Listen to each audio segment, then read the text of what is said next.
So last week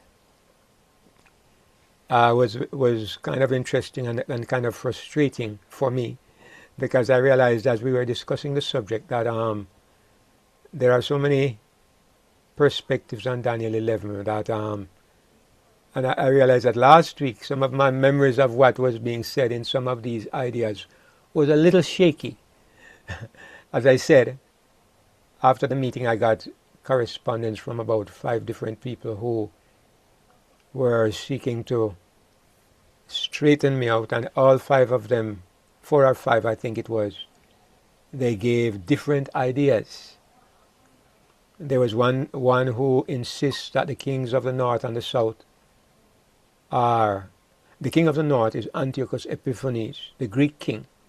Even right down to the end of Daniel 11, they say it was Antiochus Epiphanes. That was the most startling one. There was somebody who said that the king of the north was the papacy and the king of the south represented communism. Of course, there's the other perspective from Uriah Smith, who believes that the king of the south was the king of the north was Turkey, and the king of the south Egypt, and then there was a third party called the king, which referred to France. That was the teaching of the Adventist pioneers, or some of them, the Uriah Smith group. I know James White had a different point of view. And then, of course, even though we didn't get this last week, I didn't hear this, but there are some people who believe the king of the south was Islam, the king of the north represents the European power. And then the final perspective is that the king of the north refers to the coalition of the north, and the king of the south is a coalition of the south. You know that in the world today, if you go on YouTube or if you go on the internet and you type in Global North, you will come up with the countries like the United States, the European countries, probably even Australia, England, and most of those countries that are called the G7 or the G20, I think, G7 countries, most of them belonging to the NATO alliance. And if you look at the global south, it will be like Russia, China, most of the Islamic countries, and most of them are geographically in the southern hemisphere, most of them, not all of them. So there are so many ideas, it's a little difficult.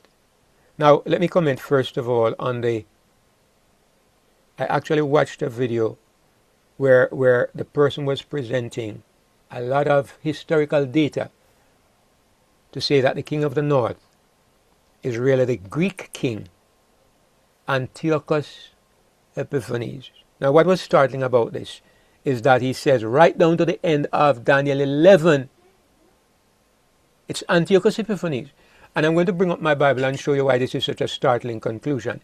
Now, believe me, I'm going to share something that may be helpful today, I hope. I'm going to share some thoughts that may be helpful. But I still want to set a background for what I'm doing, and part of that background is to look at this idea from this man. Well, I say this man, most of the Christian world believes that the primary person in Daniel 11 is Antiochus Epiphanes. You will be startled. If you go and read Bible commentaries, I was going through some Bible commentaries to kind of see what I could get, and most of them believe it's Antiochus Epiphanes. And most of the commentators out there, they are settled that Antiochus Epiphanes is a Greek king.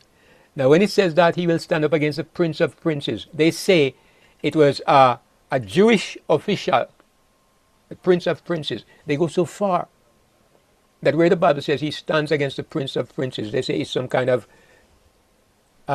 Hebrew Jewish official in the time of the Maccabees that Antiochus Epiphanes stood up against.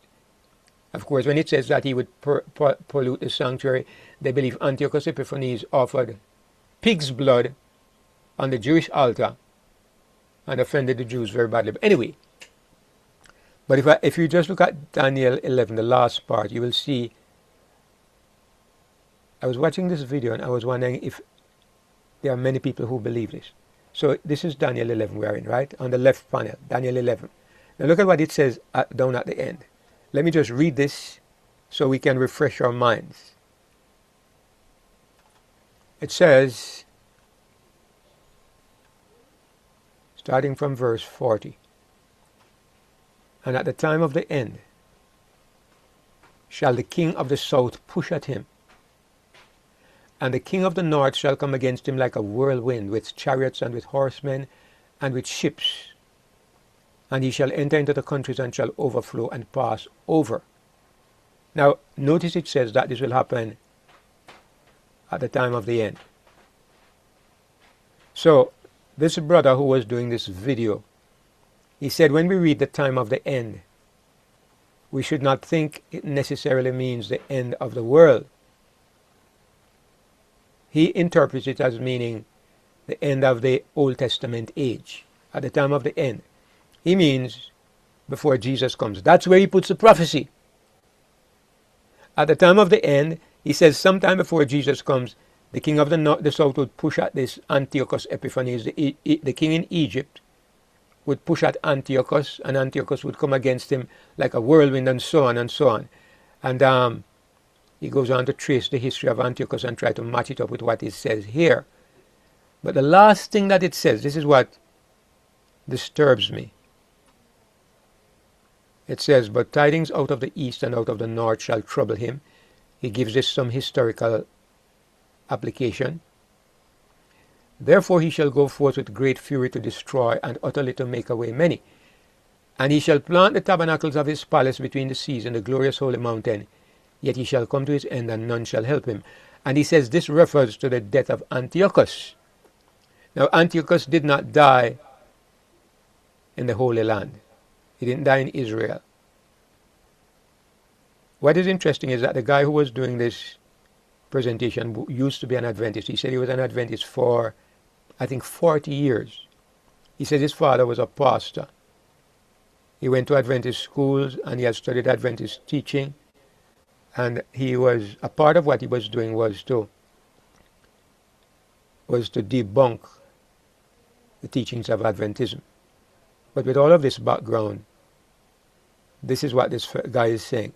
So he says Antiochus did not die in the holy mountain, but he says that this is one place where he has been emphasizing that Daniel is a literal prophecy. But at this point he breaks and he says Daniel is apocalyptic prophecy.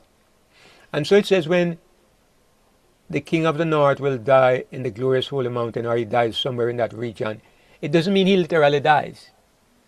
It means that he will die under God's judgment. He does not die between the seas and the glorious holy mountain. But he says the glorious holy mountain is referring to God's judgment against him. So the place represents God's judgment, but he's not really at that place. And that was appalling to me. Because how could you be insisting that the whole passage is literal, and then at the end now, because it suits your perspective, you suddenly switch and you say it is figurative, it is apocalyptic prophecy. So all of a sudden your entire premise changes. And that to me was very disappointing. But anyway, hold that for a moment. Now, even more astonishing, I think all of you know that immediately after this, you go to Daniel chapter 12. And look at what it says. And at that time, which time? I'm going to come back to this. At that time shall Michael stand up. This has something to do with what the king of the north has been doing over here in chapter 11. At that time shall Michael stand up. Did Michael stand up in the days of Antiochus Epiphanes? The great prince which standeth for the children of thy people, and there shall be a time of trouble such as never was since there was a nation even to that same time. Did that happen in the time of the Greek king Antiochus? And at that time thy people shall be delivered, everyone that shall be found written in the book. And many of them that sleep in the dust of the earth shall awake, some to everlasting life, and some to shame and everlasting contempt. There is no question in the mind of any rational person that this is speaking about the coming of Jesus and the final resurrection. Your people will be delivered, everyone that shall be found written in the book. This is the deliverance of God's people at the coming of Jesus. Many of those that sleep in the dust of the earth awake to everlasting life, some to shame and everlasting contempt. A time of trouble such as never was since there was a nation to that same time. This is referring to the last moments of this world's history, the final moments. This has nothing to do with the time of Antiochus Epiphanes. That's a distortion of the truth. And I just mentioned this because it was startling to me. You know, the brother was going through Daniel 11 step by step, and he was going to history. As I said last week, I can't refute when somebody comes with that historical evidence. Uriah Smith has history. This brother has history. Everybody comes with historical. And people kind of interpret historical events to suit what they are trying to say. That's one of the problems. And I am not if you're not a history expert, you listen to what these people say happened in history, and you can't really tell. So, I decided to take a different approach today. I decided to take a different approach that has been a little bit helpful to me. I can't, but even before I come to my approach, let me just explain what a lot of Adventists believe. Okay? I took the trouble of going back and refreshing my mind about what Uriah Smith teaches in Daniel and the Revelation. And that is what I think the majority of Adventists believe. I mean, there are different people today who are opening their minds to other perspectives, but I just want to remind us, for those who already knew and for those who don't know. So he starts from about verse 36. It says, "And the king shall do according to his will. He shall exalt himself, magnify himself above every god, and shall speak marvelous things against the God of gods." Uriah Smith says that this is speaking about the country of France, the nation of France, during the time of the French Revolution. What is going on before that? Before that, it is talking about the persecution of God's people, and it is they believe that this is taking place during the Dark Ages.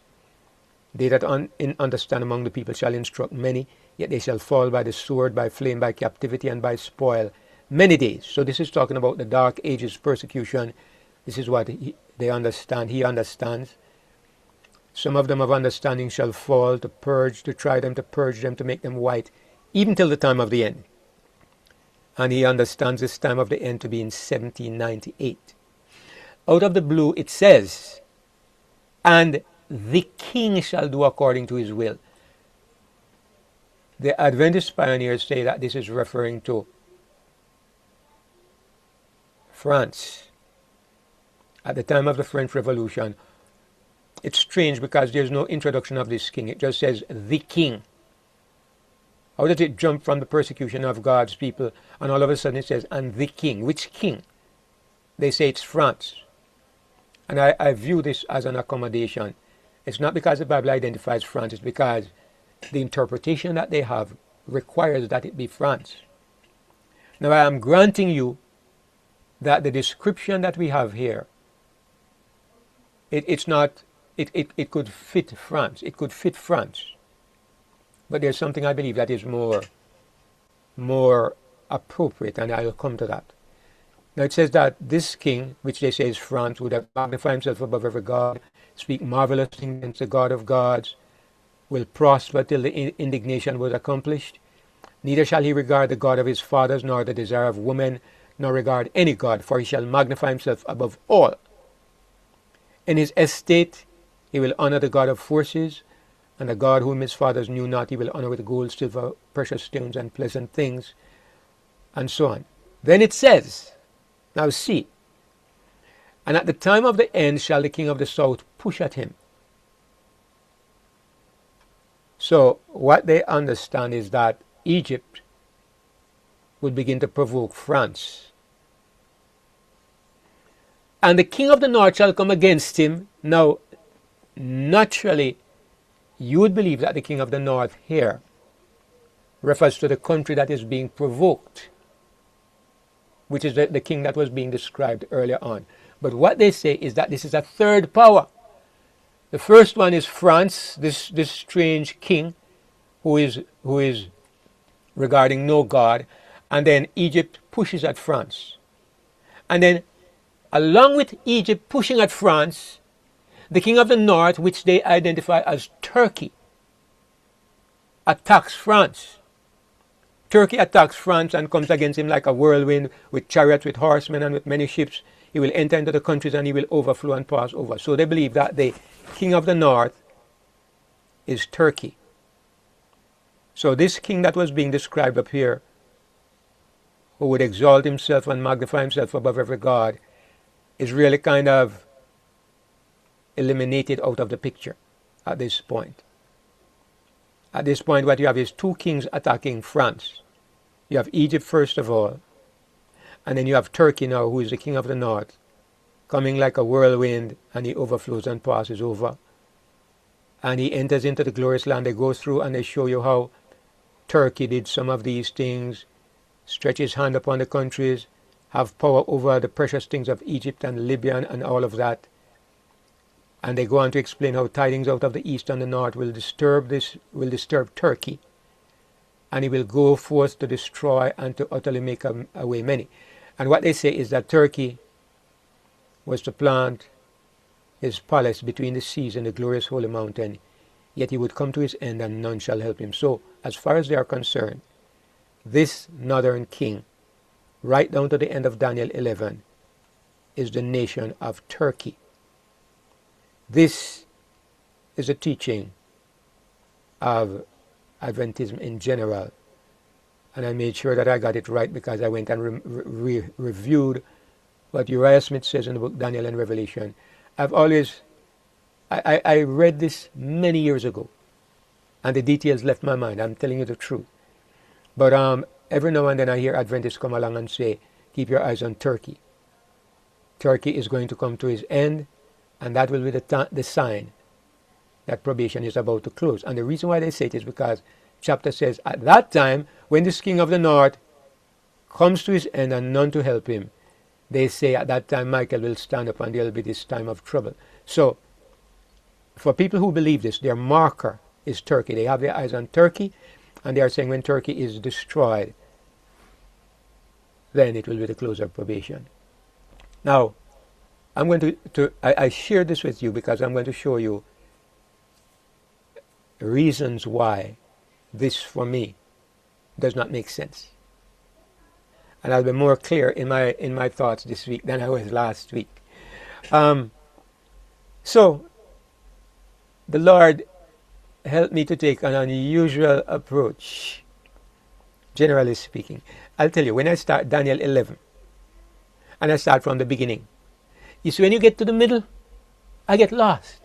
Like I said, I'm not a good historian. When you get to the middle, you get lost. You can start out with the 4 Persian kings, Alexander the Great. You follow a little bit, and then you get into the middle, and you kind of lose it. And so these people come along and they say it's Antiochus Epiphanes, and you don't know history, so you can't say whether it's true or not.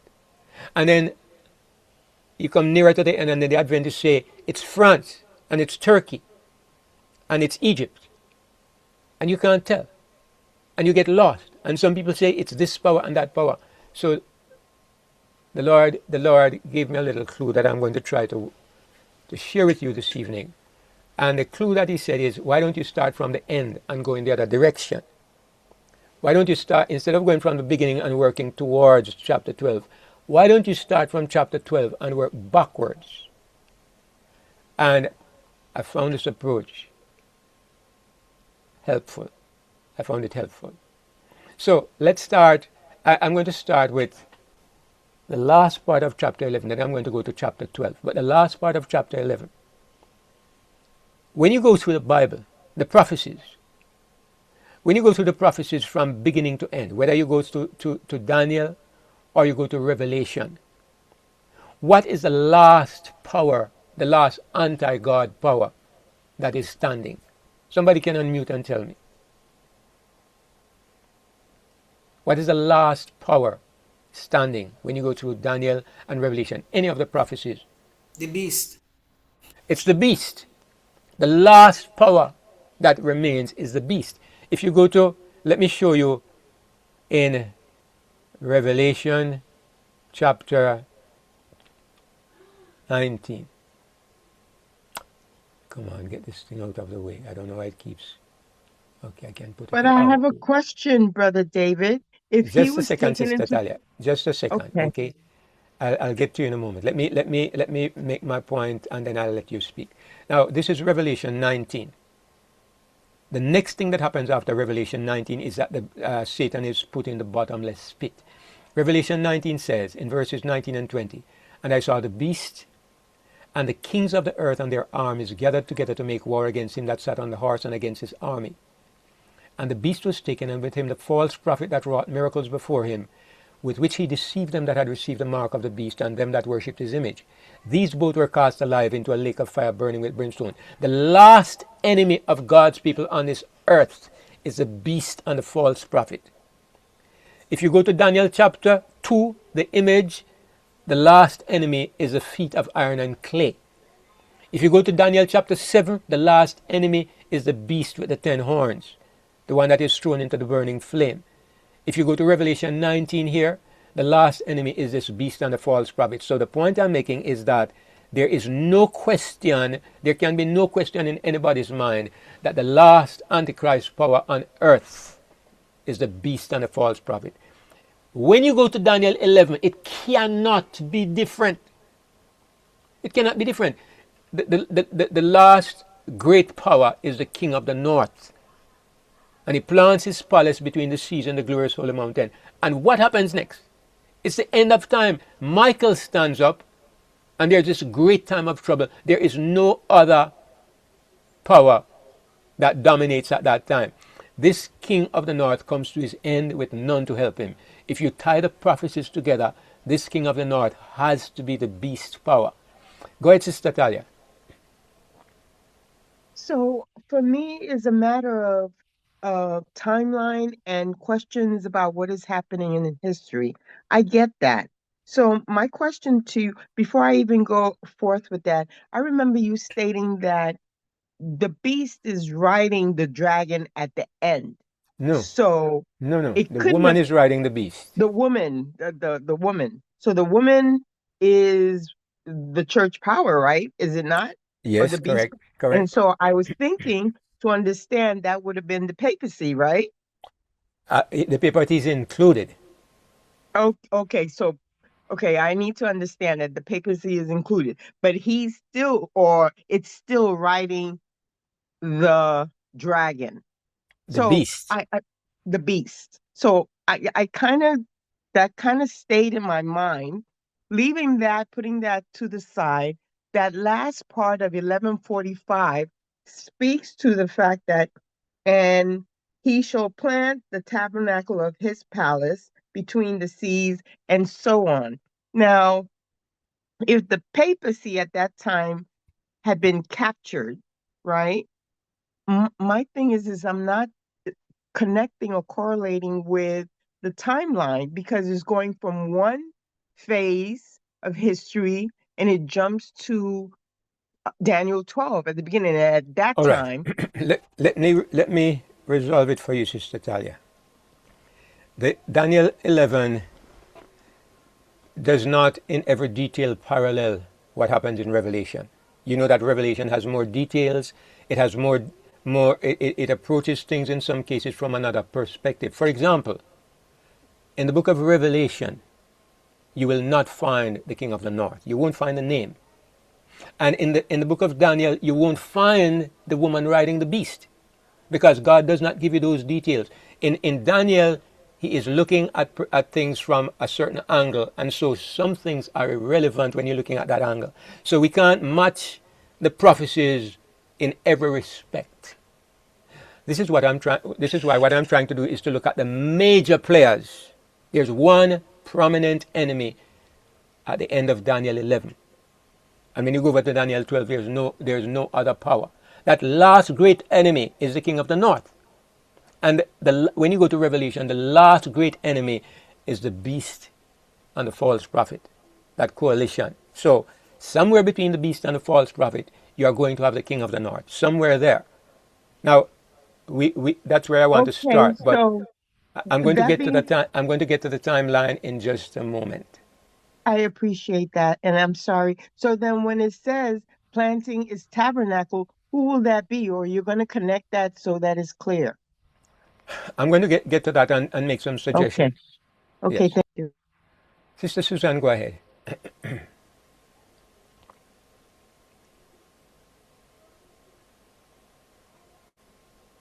All right. I think Sister Suzanne's hand was up, but it. All right. Sorry, can you hear me now? Yes, I hear you, Sister Suzanne. Oh, sorry about that. I just want to make sure I'm clear on Revelation 19:20. It Are there not two beasts in Yes, Revelation? Okay, so the false prophet is the second beast, correct? absolutely. Thank you. Okay, okay. Okay. All right. So what I'm going to do now, I'm going to go over to Daniel 12, and I'm going to read what it says there, and then I'm going to connect it again with chapter 11 because I believe you have to connect them. Now, we'll read through Daniel 12 very quickly, and then I have a chart I want to show you. All right. It says that. Let me go back to Daniel 11 on the left panel. Right. It says the king of the north will plant it says this power. The king of the north will plant the tabernacles of his palace between the seas and the glorious holy mountain. And this seems to be referring to Israel or Palestine, somewhere in Palestine. Now, the thing about Daniel chapter 11 that has always given me a bit of a problem is because Daniel 11 is a literalistic prophecy. It's just a few places that you can look at and you can say there's some kind of symbolism. And I'll show you one example of some kind of symbolism. When it says he will come against him with chariots and with horsemen and with many ships, I believe this is symbolism. Because the king of the north, people don't fight with chariots and with horsemen and with ships these days. So this part of it is symbolism. But in general, the entire the entire chapter of Daniel 11 is giving us a literal view of conflict among nations and conflict among kings. You know the Still use question I ship, Brother asked Glenn. myself, huh? They still use ships. All right, they still use ships. All right, fine. But you get the point. Chariots and horsemen, they definitely don't use. So I asked myself the question, and I want to throw the question at all of us. These prophecies are not given for entertainment. God put them in the Bible because he's trying to get a message across to us. So I was asking myself in looking at Daniel 11, why does God tell us about all these warring nations? How is that helpful? You know, the Greeks going against the Persians, this one, the north coming across, the south going back, the north coming back. How does this help at all? I can understand when you talk about the little horn and what he does to the truth and he casts down the truth. But how does all this back and forth? And I realize that my conclusion is that God is giving these things as markers so we can know where we are, what is happening in the political world, while God's work is taking place in the religious world. God wants us to see the pace at which the political world is traveling, while in the religious world, how is God's movement progressing? And both things are affected. God's movement is affected by what is happening in the political world. So this is why God gives us, I see you hand, Sister Talay, but I'm going to put you on hold for a moment. God is trying to help us to understand what is happening around us, because that will give us a marker as to where we are in time. So when he's talking about the king of the north and the king of the south, it's not entertainment. It's something that he wants us to be able to look around us and see what is developing in the political world so we know where we are in time. So he gives us these events as markers. Because see what he says, at that time Michael will stand up. How do you know when Michael stands up? Because he gave you a marker. How do you know what position you should be in at this point in time? He gives us markers. We see things in the political world, and if we understand what is happening, we have striking evidence of where we are in time. So, he says, at this time Michael will stand up. And when he says at this time, the first question you ask yourself is, which time? Is it when the king of the north comes to his end and nobody to help him?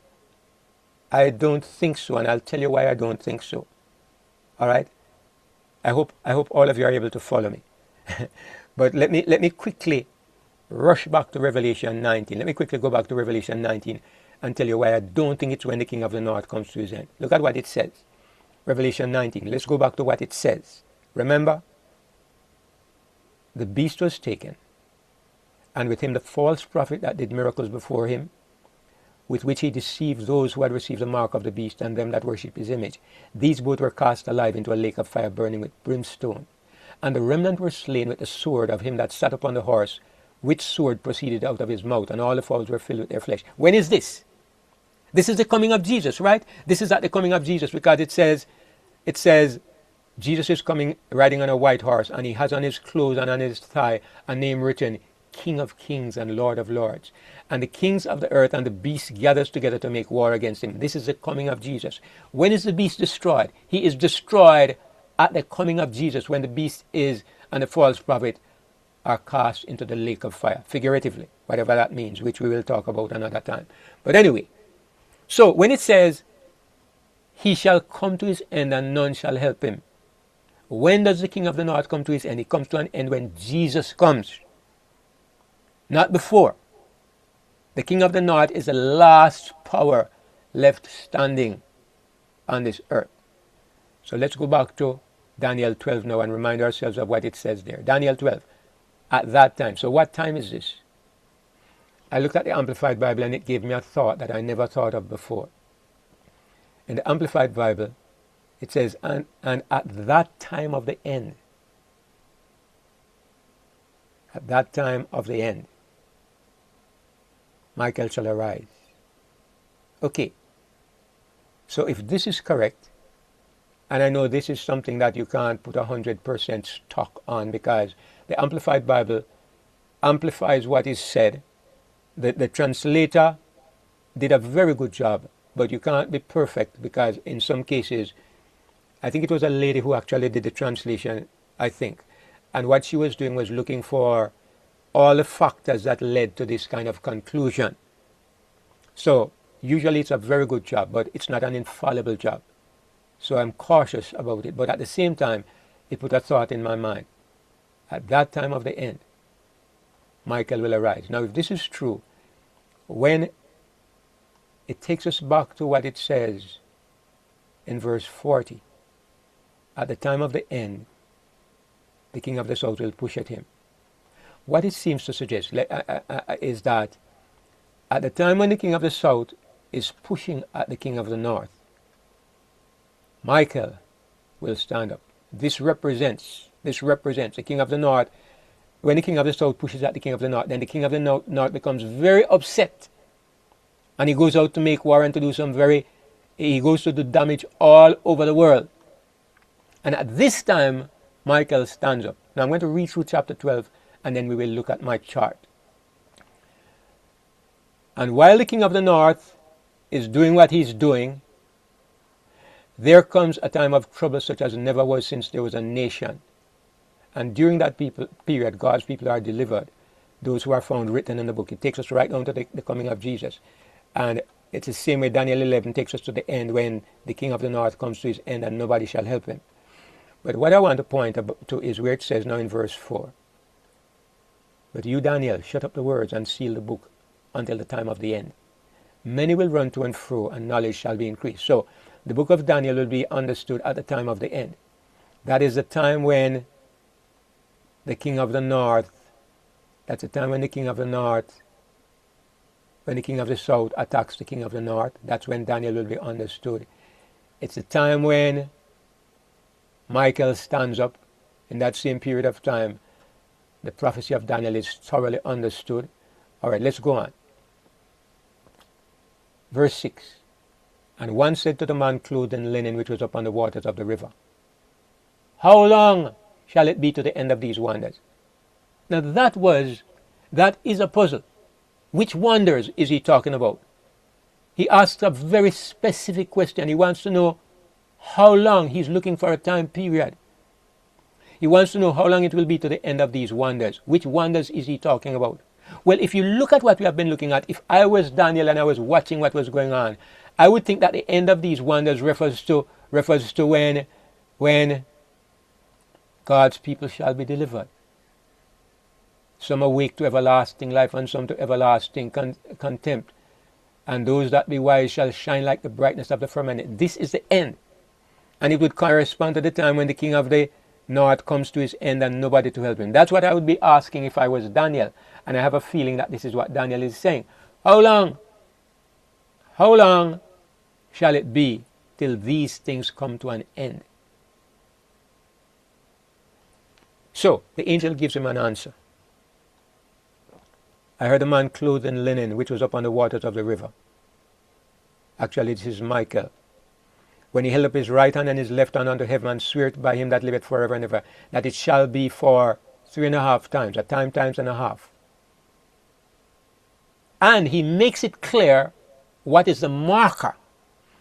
When he shall have accomplished to scatter the power of the holy people, all these things shall be finished. Now, when you say all these things, what are you talking about? You're not talking about the time of Antiochus Epiphanes. You're not talking about 1844. You're not talking about 1798. You're talking about all these things, which includes, thy people shall be delivered, everyone that shall be found written in the book. This is what Daniel is asking about. What shall be the end of these wonders? When? How long? And the angel tells him 3.5 times. And the marker of the end is that the power of the holy people will be scattered. The power of God's people will be scattered. Then it is that everything will be finished. So when the power of God's people is scattered, what does it mean? What does it signify? What does it mean that the power of God's people is scattered?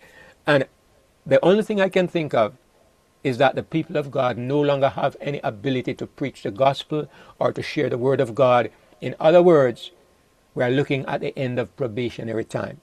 When probation comes to an end and the power of God's people is broken, then it is everything will be finished. And that will be after 3.5 times, 3.5 years. So the question we have in mind is, okay, you know that it ends with the end of probation. But when does it begin? You can't tell when a time will end unless you know when it begins. And it seems to me that it makes sense that it begins with the statement, at the time of the end. At the time of the end. See, it says, at the time of the end shall the king of the south push at him. At the time of the end, the book of Daniel will be opened. At the time of the end, it will be the beginning of the great time of trouble when Michael stands up. And then that will continue for a times and a half. Now, anyway, I'm going to read on it. Remember I said we are going to look at a chart, which will make this a little simpler to follow. I heard, but I didn't understand. I'm paraphrasing, right? Trying to simplify it. Then said I, O my Lord, what shall be the end of these things? Okay, I know you said 3.5 times. But what is going to be the event that marks this end? And he said, go your way, Daniel, for the words are closed up and sealed till the time of the end. It's in the time of the end that these secrets will be fully understood. He goes on to say, the wicked shall do wickedly, none of the wicked shall understand, but the wise shall understand. Now he goes on to say something else.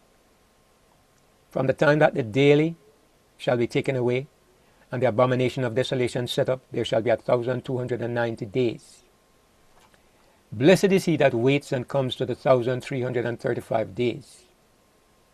But go thou thy way till the end be, for thou shalt rest and stand in thy lot at the end of the days. Now, these time periods here, let me just get this out of the way and tell you how the Adventist pioneers understood it. I think I'm going to stop sharing and just look at you while I'm saying this. The Adventist pioneers believe that the 1260, the times and a half began in 538, when the papal power came, when the Pope received power, when the Roman Catholic Church received power. They believe it started 1,260 years of persecution. Now the angel says there would be 1290 from the time that the abomination of desolation was set up and the daily was taken away. Now, I don't want to confuse you. Some of you will follow me, and some of you, if you can't follow me, just block it out of your mind, right? It's not critical to what I'm saying. But Adventists believe that the daily referred to paganism. Most people today believe that, the Bible, the translator said daily sacrifice, so it's seen as something good. I believe it's something good. I believe it has to do with the ministry of Christ. But Adventist pioneers believe that the daily was paganism, because it was a continual thing that had lasted from generations. So anyway, they say that in 508, paganism was taken away and it was replaced by the papacy, 508. So they say this is the fulfillment of the prophecy. The daily sacrifice, the daily was taken away, and the abomination of desolation was put into place. So they say something bad was taken away, and something equally bad was put in its place. We understand it to say something good was taken away and something bad was put in its place. But they understood it to say something bad was removed and something worse was put in its place. So they believe that the daily is paganism. So they say paganism was set up in 508, and then in 538, 30 years later, the papacy came to power. So you have 30 years, plus the papacy continued for 1260. And then it says, blessed is he that waits and comes to the 1335 days. So if they say that 1260 ended in 1798, you add on 45 years. 1798 plus 45 gives you what? 1843. And in 1843, William Miller believed that Jesus was coming back to this earth. Of course, it proved to be wrong, and then they said it was 1844. But the Adventist pioneers said that this was a blessing, because if you lived until 1844, you'd have gotten the message about the investigative judgment and so on. So I'm saying this because I know that that may be how many of us have heard it explained. And I'm saying it this way because as I'm looking at it, I'm just thinking there are... Sister Talia is asking for the reference. You can go to the book Daniel and Revelation, Sister Talia. I have it right here. I won't get up to take it out and show it to you. But if you go to Daniel and the Revelation by Uriah Smith and look at the chapter entitled Unrolling the Scroll of Prophecy, you'll find it there. Okay, so now I'm going to show you my chart when I will try to explain this a little bit better. All right? I think you can follow what I'm trying to say if we go to my chart. And at this point, while I'm going through the chart, I will open up for questions as we go through, because I want to be I want to make sure I'm being understood. I know that when you talk about things like this, it can be very confusing for some of us, and I don't want that. So anyway, so I want to divide the points that I want to make into political events, religious events, and then the timing of these events. All right? So the first event I want to look at is the time of the end. I believe that is the marker. Everything focuses on the time of the end. If you look at what we have seen so far, it says, at that time Michael will stand up. I'm suggesting that this means the time of the end. It says, Daniel, shut up the words and seal the book till the time of the end. Another reference to the time of the end. And it says, go your way, Daniel, verse 9, for the words are closed up and sealed till the time of the end. That time comes up over and over. It's a marker. And if you go over to chapter 11, in the left panel, it says, at the time of the end, the king of the south will push at him. The time of the end is a beginning point. It's a marker that God mentions over and over. It's the beginning of the final events. So, on my chart, I start with the time of the end. Now I'm going to look at the political event that takes place at the time of the end. First thing that happens, I don't have enough space to put the king of the south, so you will understand. I said the south pushes at the north. The first thing that happens at the time of the end is that the king of the south provokes the king of the north. And the north attacks the south. And it not only attacks the south, it starts invading different countries. If you look at what it says, right? It starts invading Egypt, and some of them escape, but it starts invading quite a number of countries. Then it goes on to say, news out of the north and the south. I write it kind of awkwardly, the north and the south news. I'm trying to cramp my space. News out of the north and the south trouble this king from the north. And so because of this news, he goes out to destroy many. So this news that he receives gets him really upset. And the news is coming from both the north and the south.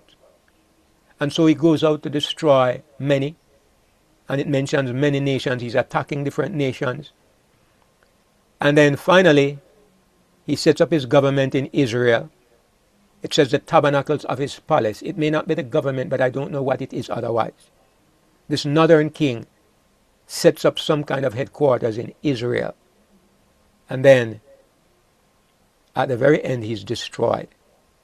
But the last thing we're looking for that tells us it's the time of the end is when the south pushes at the north and the north goes out to launch an attack, not just on the south, but he invades many countries. And then finally, he sets his eyes on Israel and sets up his government there. Now, is this literal? I think the prophecies of Daniel 11 have all focused on literal events. And so I'm kind of thinking that this is probably literal as well. I don't want to give it any figurative meaning. Now, there's something I want to say. I don't want to say it, and I want to say it.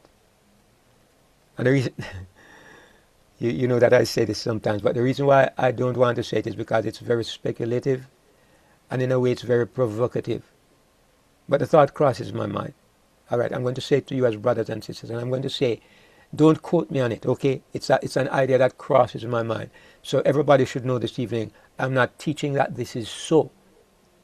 Is that fair enough? All right, I'm not saying it is so. The thought just crosses my mind when I look at this. The last power standing at the end is the beast and the false prophet. If our understanding of the prophecies have been following a consistent pattern, the beast is a beast from the old world. It's a European, it's a Euro-Asian power. Right? It's the old world beast. That's the beast. And the beast with the two horns is a new world beast, and I believe it's the United States of America. Now, in the book of Daniel, we don't see two powers, we see one. We see the king of the north, but in Revelation you see two powers. You see the beast and the false prophet. But they work very closely together. They are friends.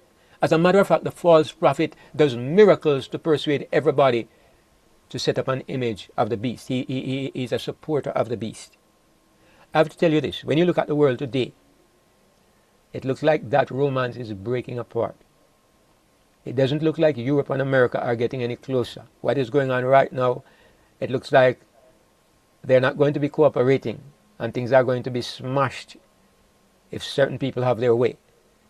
So it looks like we're not heading in the direction that the prophecy seems to suggest, the beast and the false prophet. But anyway, I go with prophecy. I don't believe the news as much as I believe prophecy. So I'm going to hang on to what the prophecy says. But here's the thing. So in Revelation 11, the thought comes to my mind, and I've heard people suggest it before, but I kind of toss it aside. But the thought comes to my mind, when you come to the king of the north, it was specifically a particular country or a particular empire. It was Syria, and the king of the south was Egypt. But as you move through time, nations don't work like that anymore. What we have instead are political alliances. And you have the northern hemisphere and the southern hemisphere, not particular individual entities. For example, you have the NATO alliance. It's a coalition of powers. And you have the BRICS alliance. It's a coalition of powers. So generally speaking, in a rough way, they are still in the northern hemisphere and the southern hemisphere. But more than what you have more is ideological alliances. So the king of the north, I'm going to suggest that the king of the north, there is reason to suggest that the king of the north may be a combination of Europe and the United States, primarily. Europe and the United States. And I'm saying this because in Revelation 19, it's two powers that are standing and that are destroyed together as good friends.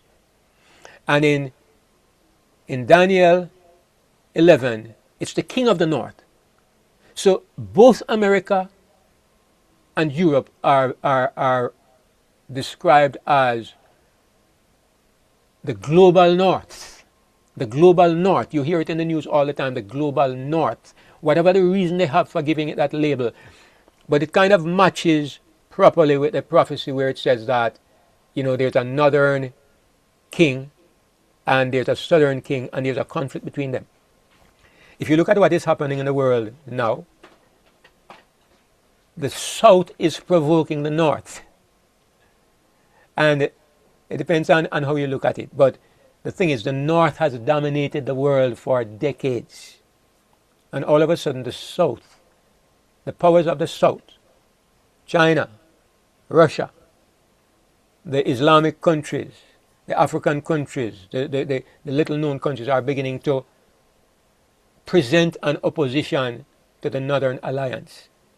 The G7 is not looking so infallible anymore. They are trying to create an alternative global currency to do trade in, and it's provoking especially America. And don't anybody think I'm talking about politics. It has nothing to do with Trump or anybody else. It has to do with what I see happening among the nations. I see that the northern traditional financial powerhouses are being provoked, are being threatened by a developing alliance in the south, what is called the global south.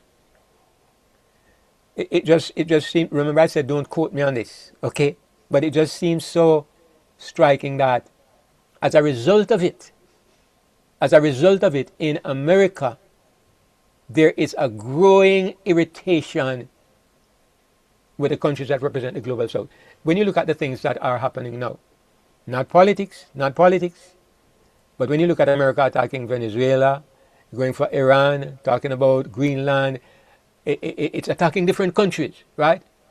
Something is getting the present administration in America very upset, something in the world, and it's trying to do something that we don't fully understand, but it's attacking different countries in almost a mindless explosion of violence. People who are looking on the outside, you really wonder what is going on because a lot of it does not make sense. But if you compare it to what it says in Daniel 11, it almost sounds like you're reading from the same newspaper. It suggests that the king of the north, if you're talking about America and Europe, will kick back at what is happening with Russia and China and the BRICS alliance, and many countries shall be overthrown, and stretch out his hand upon the countries, attack different countries, and it's a financial conflict because it says he shall have power over the treasures of gold and of silver, the precious things of Egypt, and so on. Now, I see two hands, and I'm going to take them in just a moment. Look at what it says here.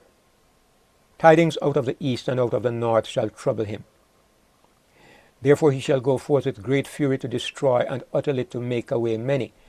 And I was just reading it and I was thinking, that's very interesting because when you go north of Europe, you end up with Russia.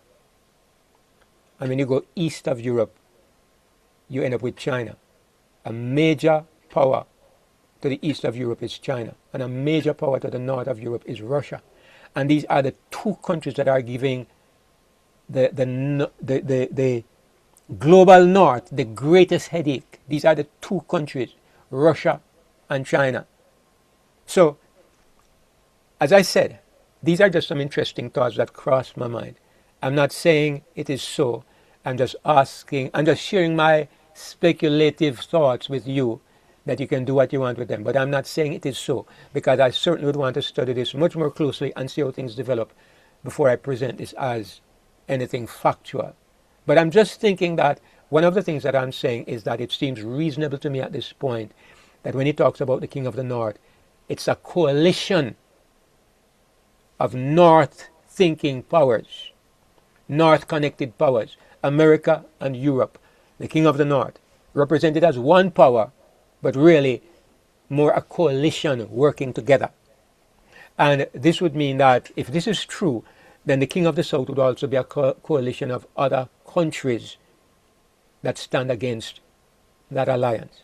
And the way the world is shaping up, it wants to look like things are heading in this direction. Now, in the book of Revelation, these conflicts are not detailed. They are not there. Revelation is looking at the conflict between the beast and the people of God. That's the main thing. It's not talking about global conflicts. But Daniel 11, God definitely is looking at the world from the perspective of conflict among the nations.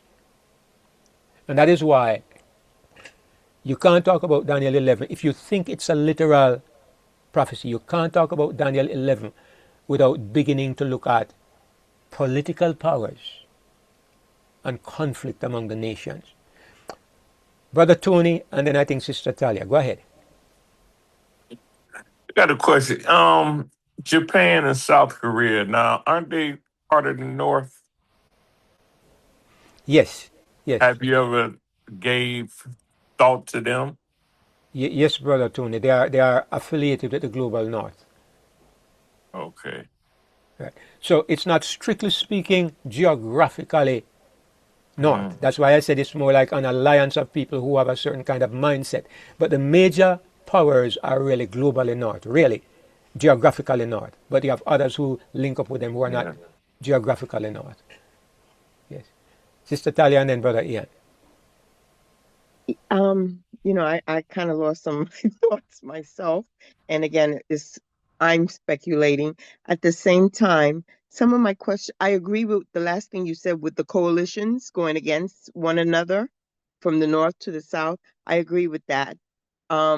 Who it is now, I would be speculating again. And the only thing I wanted to bring forth was the fact that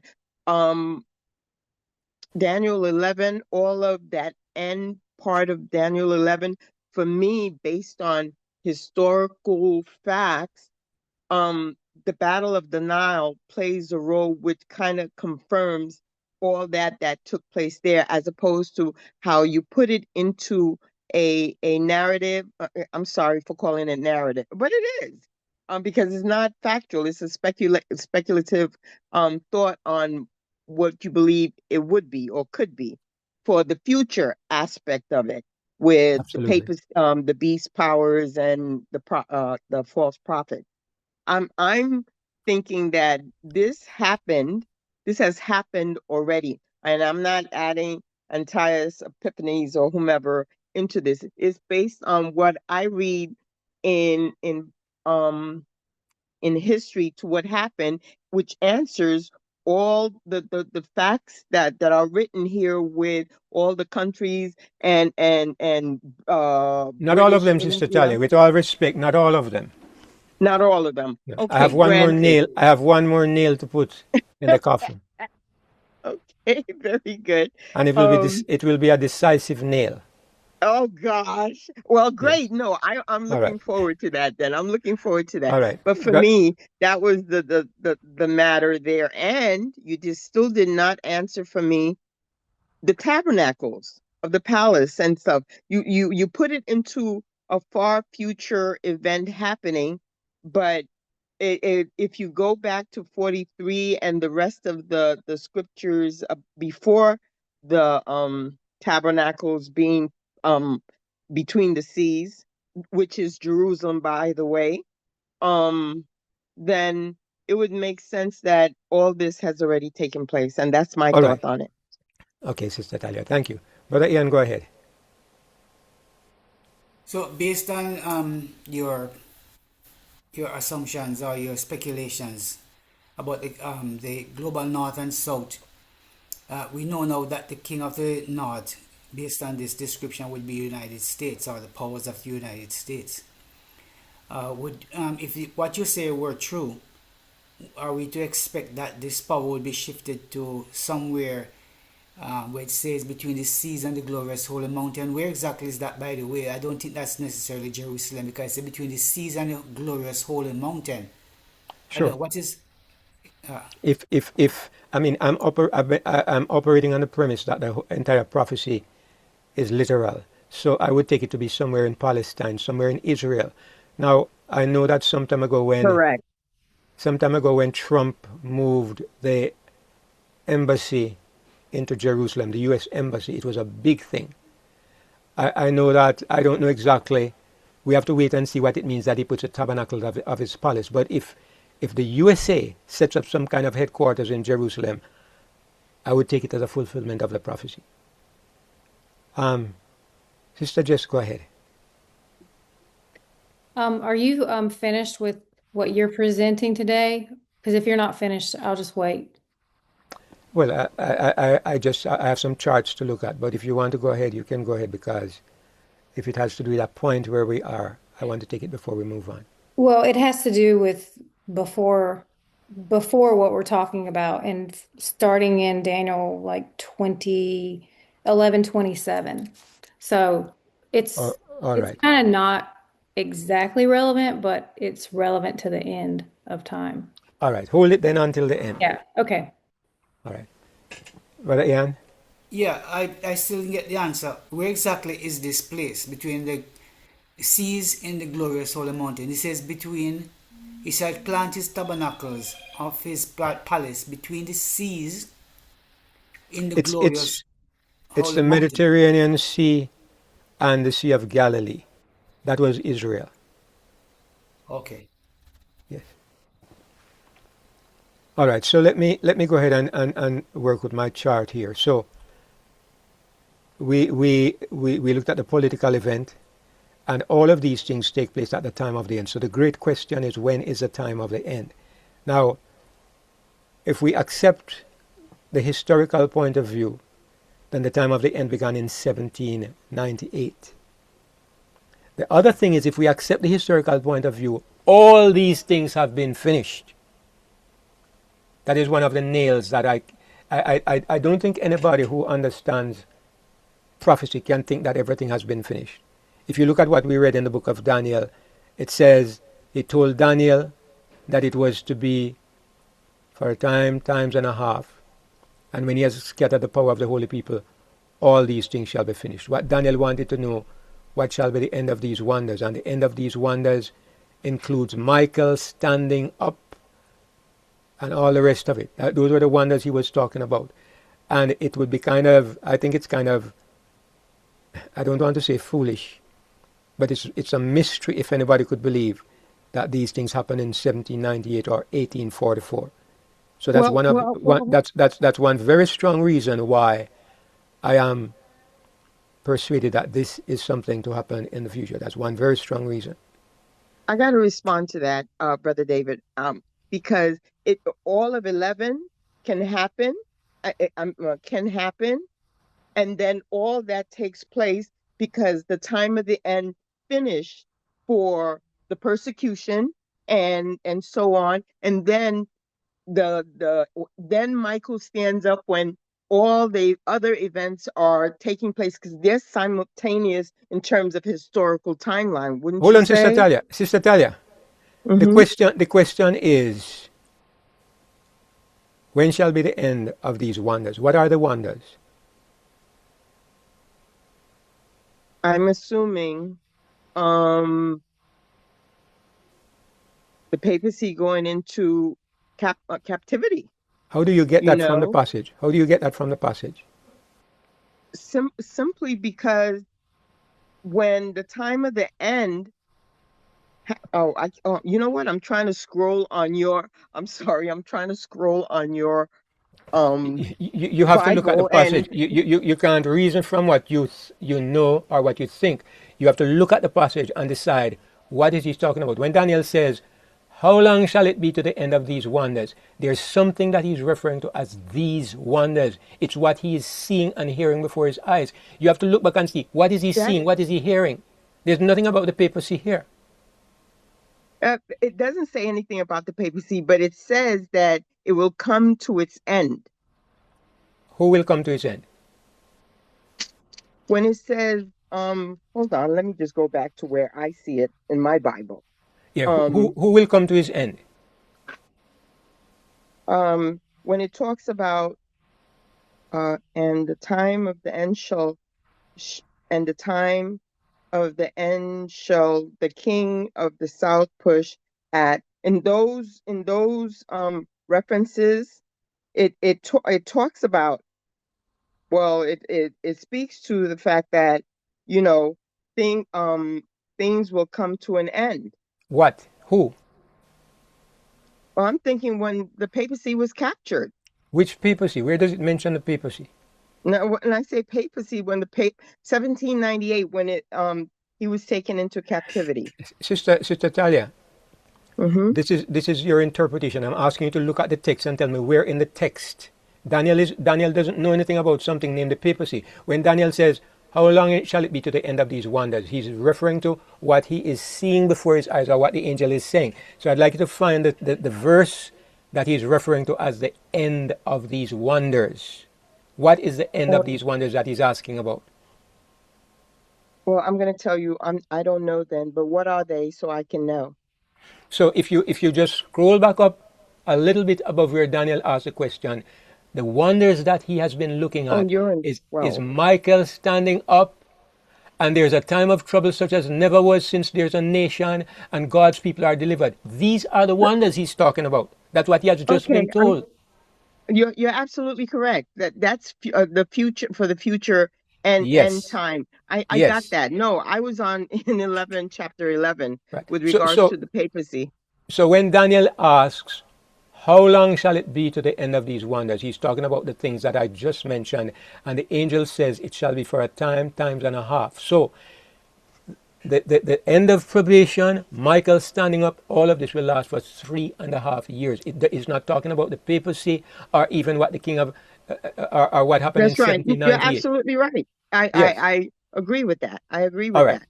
So let's leave it there and try to continue. Okay? Okay. All right. So, Brother David, before you move on, um, I look at a map of Israel. I mean Israel today, and I I don't think it's the Sea of Galilee. Perhaps it's between the Mediterranean Sea and the Red Sea, because the Sea of Galilee is a very small lake compared to the others. it was called a sea in the Bible. Yeah, but it's compared to, if you look at the prophecy, if you look at the map, you realize that Yeah, but if you you are can in see it. Israel, if you are in Israel and you hear them talking about the sea, you would think that it's a lake is big enough that if you are in a little location, it seems like calling it a sea is quite appropriate. The Red Sea was never considered to have any kind of association or connection with Israel at all. But it You always runs had the right up Sea to of it though. you always had the Sea of Galilee, and then you had what was called the Great Sea. If you look at this little piece of land here, I don't know if you can see. Yeah. Right in here is where Israel is.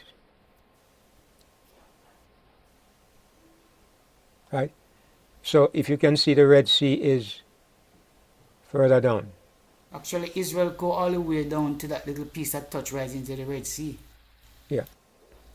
But the Red Sea itself is never mentioned in connection with Palestine at all. It was only mentioned when they were leaving Egypt. But you never hear it mentioned in connection with Palestine in the Bible at all. Okay. All right. Yeah. You hear the Bible talk about the Sea of Chinnereth or the Sea of Galilee, and then it talks about the Great Sea. But anyway, I don't think it's the most important point, but just as a matter of interest. Anyway, let me see if I can get through my chart. So where were we? We were here. All right. So let me go back and so when you look at the religious event, at the time of the end, Daniel's book is unsealed. All right, we're very certain about that because it says Daniel's book was shut up unsealed till the time of the end. Now, from the time I have the abomination being set up at this point, and I'll explain why in a little while, but just accept that I put it here. Then Michael stands up. Why do I say Michael stands up here? Because it says, at that time shall Michael stand up. And the Amplified Bible gives me a clue when it says, at that time of the end. Because God is talking about time, and He's not explaining which time exactly. The translator of the Amplified Bible thinks it means the time of the end, and for me, that brings an interesting perspective, and I'm accepting it because it makes sense to me, right? So Michael stands up at the same time when the south pushes at the north, and then there's a great time of trouble. At that time, the north is attacking the south, and then God's people, it comes to the time when God's people lose their power. Probation ends. They no longer have any power to convict or convert anybody. Then God's people are delivered at the time when the northern king is destroyed. And then you have the resurrection and God's people are taken out of the earth. Now, let's get our timing. We know when it ends. Because Daniel says, what shall be the end of these wonders? And it says it is when God's people lose their power. Let me show you where it says that. Back again to Daniel 12. It says, let me see what verse it is. It's verse 6 and 7. And one said to the man clothed in linen, how long shall it be to the end of these wonders? So we're looking at the end of these wonders. How long? And it says, the man held up his hand and he swore that it would be for a time, times and half a time. And he explains more. When he has accomplished to scatter the power of the holy people, all these things shall be finished. So the end of these wonders is the time when God's people, the power of God's people is scattered. So the end is when God's people lose their power, which we understand to be the close of probation. All right, so when do these wonders begin? You know the end of the wonders. When do they begin? And I believe we can see that it is the same time when Michael stands up. Now I'll show you why we come to these conclusions. Look at the time. Here's what we know. We know that from the beginning of the wonders to the end of the wonders will be 1260. Can you see 1260 on my chart? All right. So this entire block that I have highlighted in red represents the 1260 days, time times and a half. We know it is 1260 because it goes right down to how long shall it be to the end of these wonders? Time times and a half, 1260 years. So the beginning of those wonders would have to be the beginning of the 1260. So we know when the 1260 Days or ends. years? You said years. I'm sorry, my mistake. My mouth will slip on like that at times. We know when the 1260 ends. The 1260 ends when God's people lose their power. When the power of the holy people is scattered is the end of the 1260. So that 1260 period is the end of probationary period. It cannot be 1844 or 1798 because God's people did not lose their power. Their power was not scattered in 1798. It was not scattered in 1844. In fact, the power of God's people had not even come upon us at that time. We still are expecting and waiting for the real power to come upon God's people. But the angel says that this 1260 days, it marks the scattering of the power of God's people. And when the power has been scattered, all these things shall be finished. Everything comes to an end. That makes perfect sense. Because when probation is closed and God's people lose their power, then God's people are delivered, the king of the north is destroyed, Jesus comes, and it's the resurrection. So that is when all these things come to an end. So now that we know the end of the time, now that we know that the time begins, the time ends, when God's people lose their power, all we have to do is count backwards for 1,260 days, 3.5 years. And we know when is the beginning point. Right? So, we have always said that Michael standing up represents the end of probation. But based on this chart, I'm saying Michael standing up represents a time when God's people are given great power to preach. Great power. And there's a great time of trouble. And they preach for 1260, 3.5 years. And then when their power is broken, and during those 3.5 years, you have this battle going on between the king of the north, when he's trampling over the entire world. And he ends up by setting up some kind of headquarters somewhere in Israel. And then he's destroyed. So, looking at it more closely, I've put the number 30 here. I'm going to show you why in just a moment. And I put the number 45. Brother David. I'm coming, Sister Anita, just a moment. I put the number 45 down here at the bottom. And I'm going to show you why in just a moment. Go ahead, Sister Anita. Can you please explain more with regards to God's people lose their power and then again power was given to God's people? All right. The power given to God's people, I believe it is what most people refer to as the latter rain. All right. If you go to another passage in the Bible, like if we go to Revelation 11, it's very clearly brought out in Revelation 11. And I'll show you very quickly, just quick. In Revelation 11, it talks about that time, and it says, God says, I will give power unto my 2 witnesses, and they shall prophesy 1,203 score days clothed in sackcloth. How long is 1,203 score days? 3.5 years. Same time that we look at in Daniel. And God says, I will give power to my 2 witnesses. So we see God's people receive power here. And I want to show you where the power of these people. I understand that bit, but the other bit, I don't.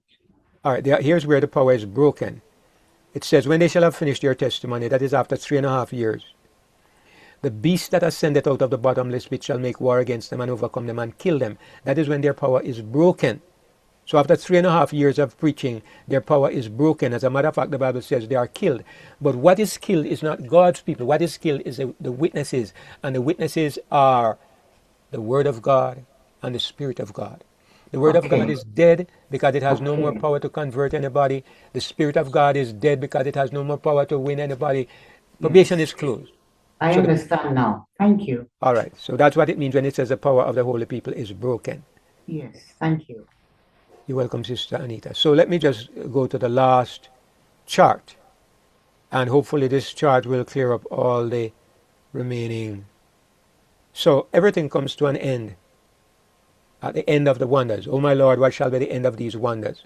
So the angel said, or how long shall it be to the end of the wonders? And the angel said it would be for 1,260 days. A time times and half a time. So there's 1260 days of preaching and power and persecution. All of those things are happening at the same time. Now the angel went on to say, from the time that the daily was taken away and the abomination set up, it will be 1290. So the marker that we have, this is the marker. And he said it would be 1260. Not that one. He said it would be 1260. 1260. And then he goes on to say now, but from the time that the abomination was set up, it will be 1290. So you need 30 more to add to it, and you have to add the 30 at the beginning because they both end at the same time. The 1260 is at the end of the wonders. The 1290 is at the end of the wonders. So the 1290, you have to push it forward. And what I believe is the abomination setup is a mark of the beast crisis. So when the mark of the beast comes, then you have 30 days, and then the great persecution begins. I'm trying to make a timeline here that I think makes sense. All right? You have the abomination of desolation setup, which is a mark of the beast crisis. And then you have 30 days pass, and then you have the beginning of this great 3.5 year persecution. And from the time that the mark of the beast is set up until the end of the wonders is 1290 days. And from the beginning of the persecution is 1260 days. The angel says, blessed is the one who waits until the 1335 days. So you go past the 1260, past the 1290, and you have 1335. From the beginning when the abomination is set up until this special blessing is 1335 days. So you actually have an extra 45 days. So this is what it looks like on a chart. And I can give you a wild idea as to what this may be. So you have the mark of the beast, and then after 30 days you have the great persecution that begins, and there's great power given to the people of God, and they preach for 3.5 years. At the end of those 3.5 years, probation is ended. There's no more power for God's people, and now all that remains is there's a death decree. There is an effort to wipe them out of the earth. Maybe it is during this time that Babylon will be destroyed. Some things will happen in this last 45 days. And then those who wait until the 1335 days, they get a special blessing. And that blessing, I believe, is the return of Jesus. And this is just a scenario that I believe could make sense.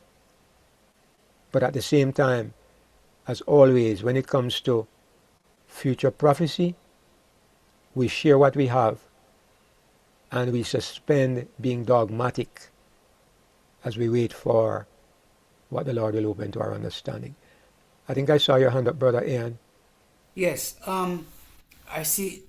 Could you put the chart up back, please?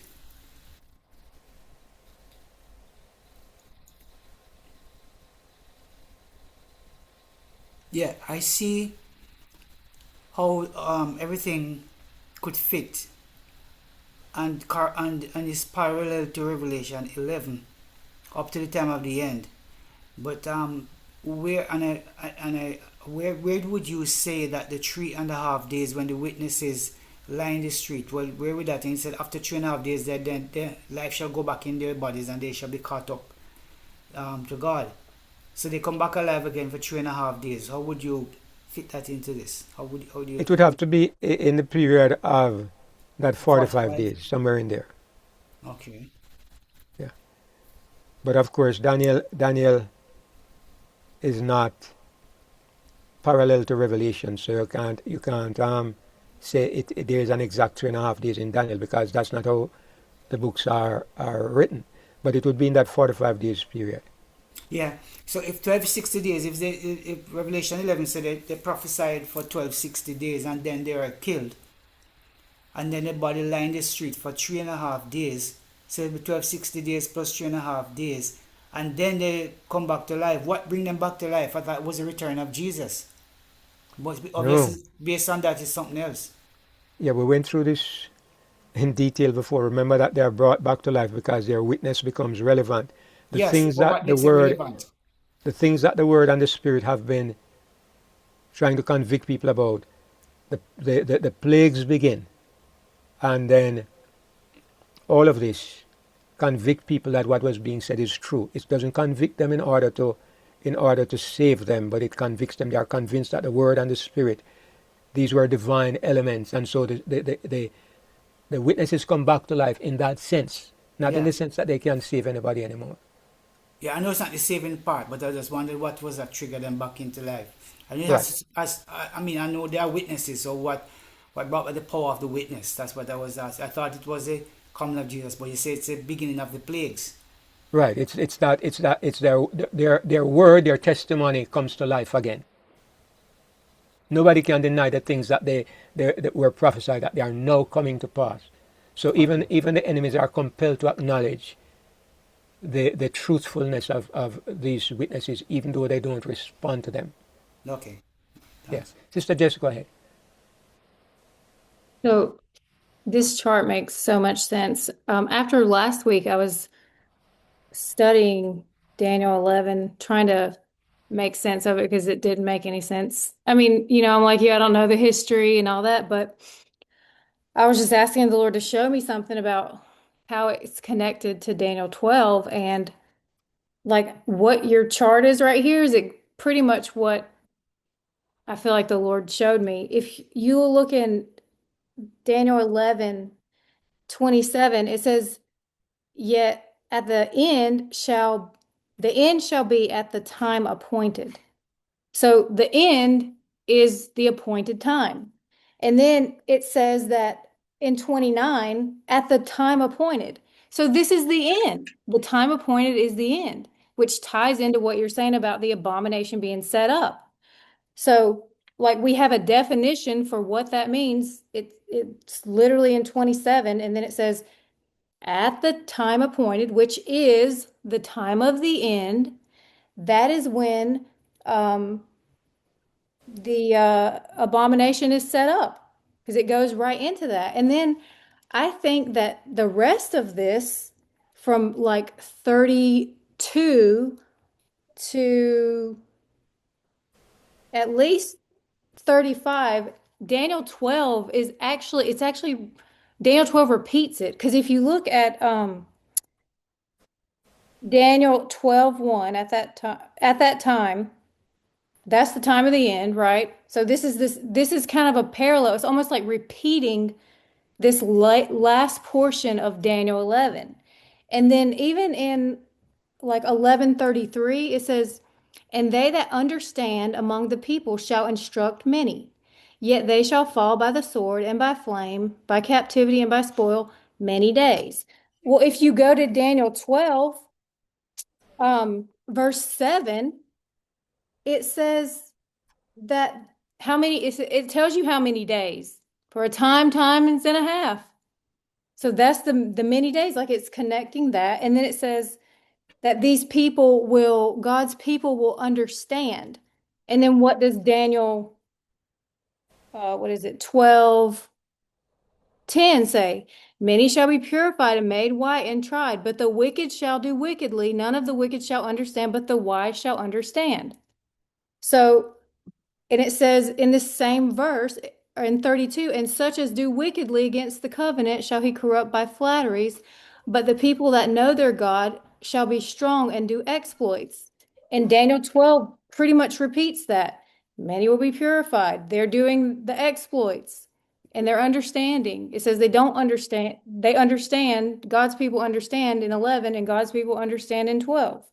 So I feel like it's just repeating and kind of confirming what was said in 11, that ties into what you're saying, that this is not history, this is future.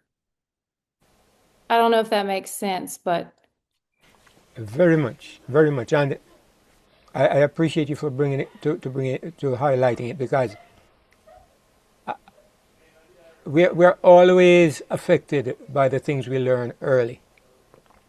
And I learned the historical perspective on Daniel 11, and it always stuck in my mind and affected everything I looked at. While I was looking at it this week, the very thing that you just highlighted came to me. And it happens over and over in the prophecies, where God gives you an outline of something and then he gives you a synopsis later on, or he gives you the synopsis first and then the details later on. And I was struck also by the similarity between some of the statements in Daniel 11 and Daniel 12. And the thought did come to me that we are carrying the historical part of Daniel too far. mm-hmm. The end part of it begins earlier than where we have been starting it. And if you do this, a lot of it begins to make sense, because even this king, this strange king that honors no God and he honors the God of forces. The Adventist pioneers said it was a French Revolution, and they made some good points because this looks like an atheistic power. However, however, I believe according to Revelation, the final king of the north will be the greatest atheistic power the world has ever seen. Will honor the God of forces, will respect no God. The last powers on this earth will hate religion because they are going to destroy Babylon and they are going to attack God's people. They won't be in favor of religion at all. So if you start Daniel 11 earlier on, where it talks about this king, and even earlier on, then it begins to make sense as you read it down towards the end. But we made it historical right up to the very end of Daniel 11. And I think Well, that's one of the reasons why it kind of blocked our minds. but what's so interesting is it says this is the appointed time. This is the end.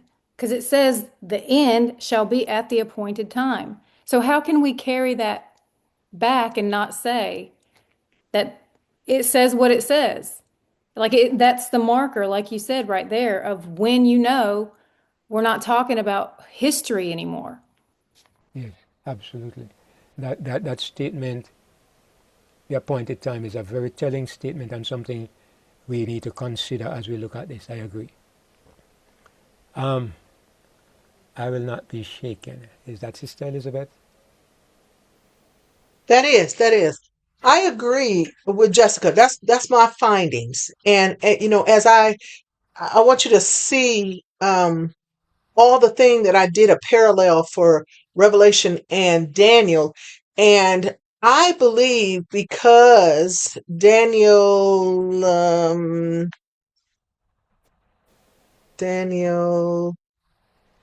Daniel 10:11 said, "Thou must prophesy again." I believe it has a dual application for this time because the verbiage that they use is end time verbiage. And so what I'm seeing is a as I look at the reference scriptures, I'm seeing that the reference scriptures are pointing to this end time. And what keeps clicking in my head is when they use the verbiage, when the Bible uses the verbiage to prophesy again, I can't let that go in my head, and I haven't been able to let it go for years. So Um, the only I, way we're going to lose our power is if the power has no more effect on the wicked. yes. Part And of if the the reason is that some of the problems when we are looking at it this way, part of the reason is that some of us in here have not been through the Revelation studies. Because if you have been familiar with the Revelation studies, you will see that this matches perfectly, and the timeline, it fits once you understand what is happening in Revelation, especially Revelation 11. Let me make a quick response to something that Sister Shatsi asked in the chat. She was asking, where then do the seven plagues fit in? So that last 45 days, that would be where the plagues are. So if you look at the timeline, you have the mark of the beast crisis.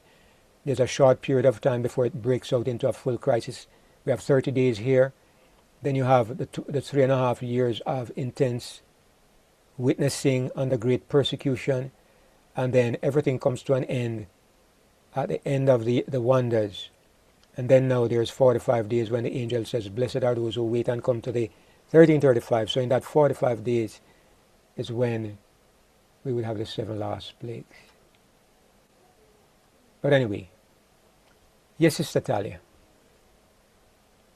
So then, you had mentioned that 1844, it couldn't have been for that period of time. However, wasn't there new prophecies, new information or knowledge of information received at that time, whether we like it or not, to want to accept the fact that there was new light that came into this movement or into the I, Seventh Day I, I, Adventist I, movement?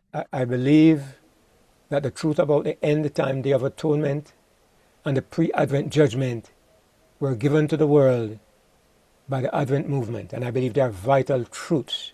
And I believe it was a part of a process of God restoring truth on some things that were very important. That has nothing to do with what Mhm. we are looking at in Daniel 11. Because what we are So looking it at in wouldn't be Daniel the 11, prophesying what again we are looking at, either. what we are looking at in Daniel 11 is not to negate that Adventism had a part to play. We are negating what I believe to be a faulty interpretation of this passage in particular. So I'm particularly pointing at the fact that I've heard twice already with regards to prophesying again.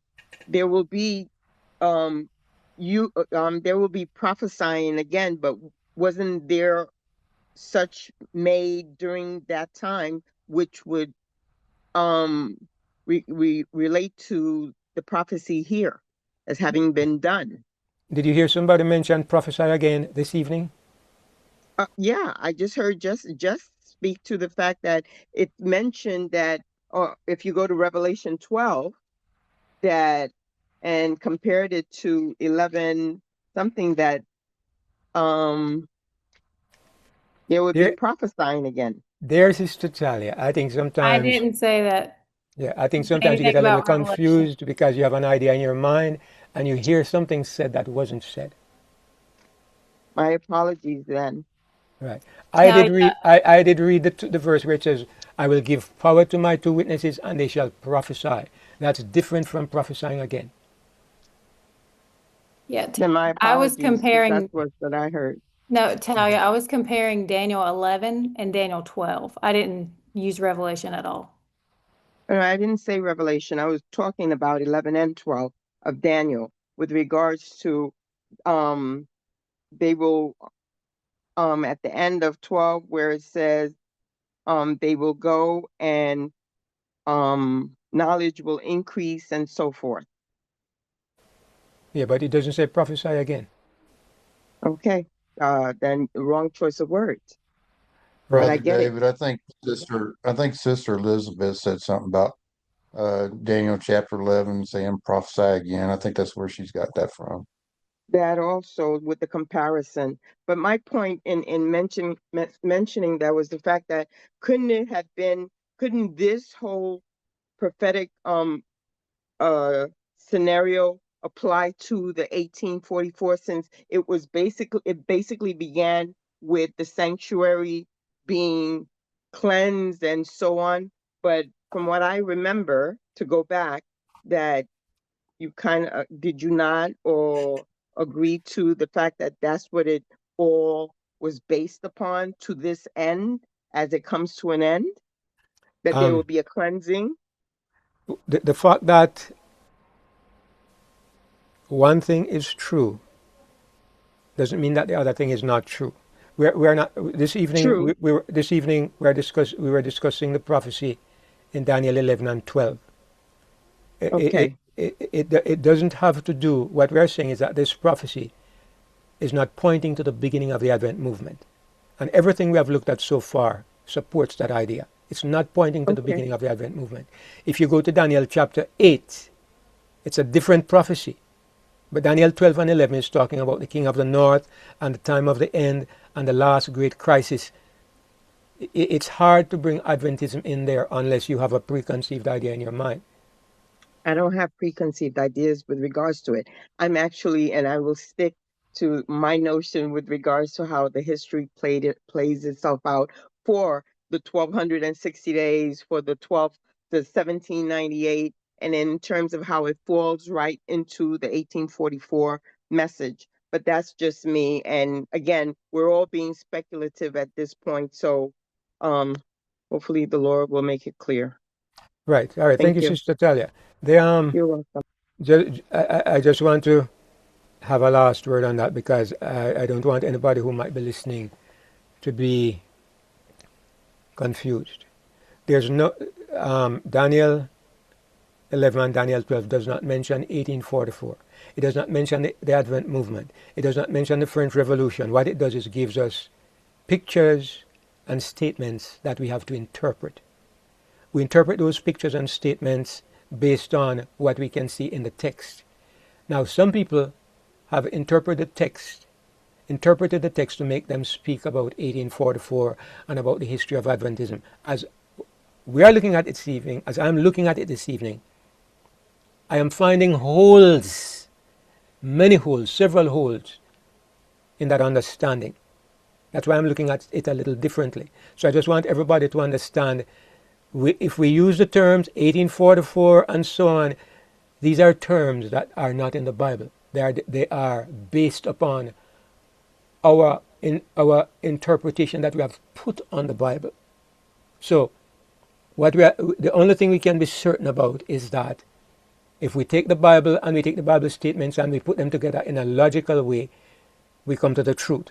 But we can't do that if we are locked into an idea that these terms and these numbers have to be made to fit, because those terms and those numbers are not inspired.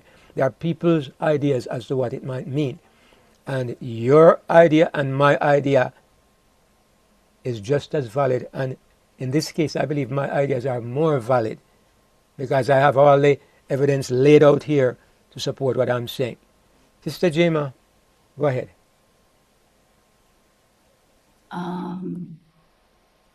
Okay, can you guys hear me? Hear and see you. Okay. I wanted to just make a comment regarding the the King of the North. What came to my mind is Revelation 13, 14 to 15, where it's talking about the beast giving life onto the image of the beast. And we see in Daniel 11, verses, 37 and 38, that the king of the north will not regard the God of his fathers. Every other beast, historically, as far as the beast that we know prior, has had traditional gods that they worship. Babylon has had their traditional gods like Baal, each of the beasts. Rome has their idol gods, all of them. But this last beast and the king of the north will not regard the God of the fathers nor desire women.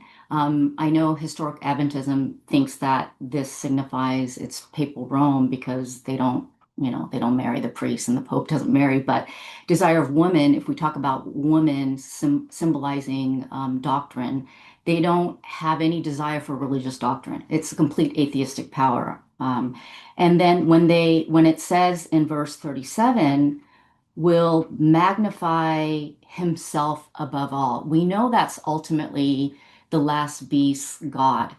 And that is the philosophy of what's growing hugely in the powers of today. Now, in the US, so far it hasn't caught up to Europe yet, the European Union, where it's predominantly atheistic. Here, people in power, some leaders, some people who have some type of clout, like on podcasts, they can talk about Christianity and Christ. But in Europe, I was just listening to an interview, and a lady from Holland, she said it's extremely different in Europe in the sense that if you even mention Jesus or God, you really get scorned and laughed at and seen as a lunatic. So far in the US, it hasn't gotten there, although, yes, people do get scorned and laughed at. But my point is, as far as the King of the North, I don't think it could have any application to the previous theories of who the King of the North is, as far as the previous different powers, because whatever comes up as the King of the North has to be a power that will have a God that has never existed before outwardly. Okay. I mean, yes, ever since the Garden of Eden, when Adam decided to take the fruit, he basically decided on his own choice. So that became the God of mankind. That's the nature we inherited, is to rely on our own selves and to choose our own opinions, choose our own choices, our own ability, I guess, to make right choices. But in the sense of outwardly claiming what our God is, the previous empires had gods, specifically names of gods, even like Baal, Ashtaroth, things like that.